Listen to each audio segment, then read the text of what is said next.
Okay, so this is a war that we basically watch in real time, constant information flow on social media. Do you think that Ukraine would have gotten as broad and swift a global response in support as it has without these constant images that we see of the civilian deaths and suffering and children and all of that?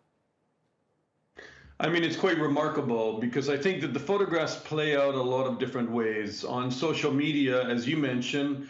But just in general, Western media coverage of this is astounding because every day reporters are on the front lines or they're in these cities that are being bombarded, talking to victims and showing the damage to civilian areas. That it's not they said they denied situation, but I mean, you can actually see the damage after each of these missiles is striking an apartment building or a school that is marked, with children on it. So I think that all of us can very quickly relate to what's happening there because all of us have lived in areas something like that in our lives.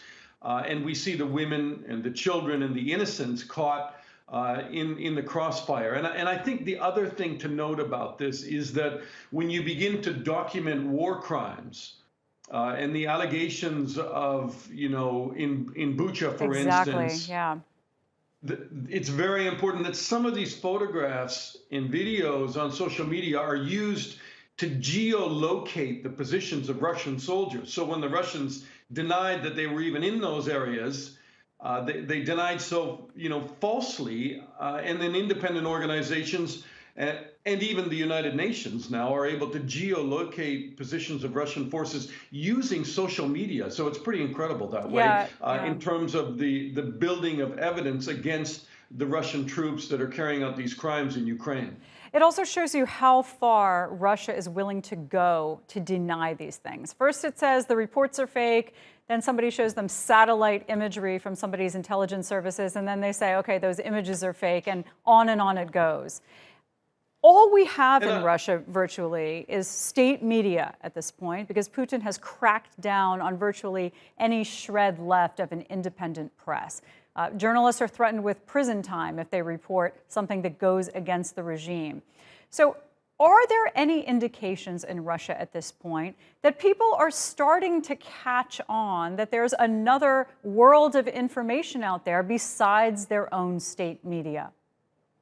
Well, I think some people use Telegram channels, for instance. So if you want to seek out the information in Russia, you can.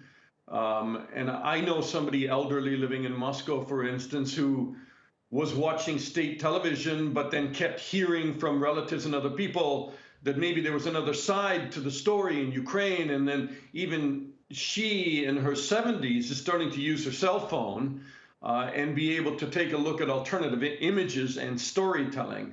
So I think there are Russians who will seek out information internationally, as shocking as it may be to them compared to what their state media is telling them. And then there are Russians that simply don't want to believe any of it, I think, and will not question the propaganda line coming out of the Kremlin. And that is sad, and that's how President Putin retains some degree of popularity amongst Russians who are supporting this military operation. They still don't call it a war in Ukraine. Yeah. As this thing was supposed to last a couple of days, now dragging on for more than 50 days, where's the opposition to this en masse in Russia among people who do see other sources of information? Where's the dissatisfaction within Putin's own ranks at how this is going? Well, some of them are in jail. Right. Including even senior intelligence people were jailed from the Fifth Directorate. Anybody who unfolds a banner, and in fact, that took place today on Red Square on social media, you can see some people against the war and in advance of these May 9th Victory Day celebrations unfolded banners on Red Square today, and they're immediately taken into custody. And many of them have left the country. I mean, people I know have left the country. If they're able to, they don't see an end to this. This is going to go on for years. And it is the great unraveling of not only Russia's connection to the West, but Western standards inside Russia, where you could speak up and have a real democracy in after the fall of the Soviet Union, and people understand that's gone.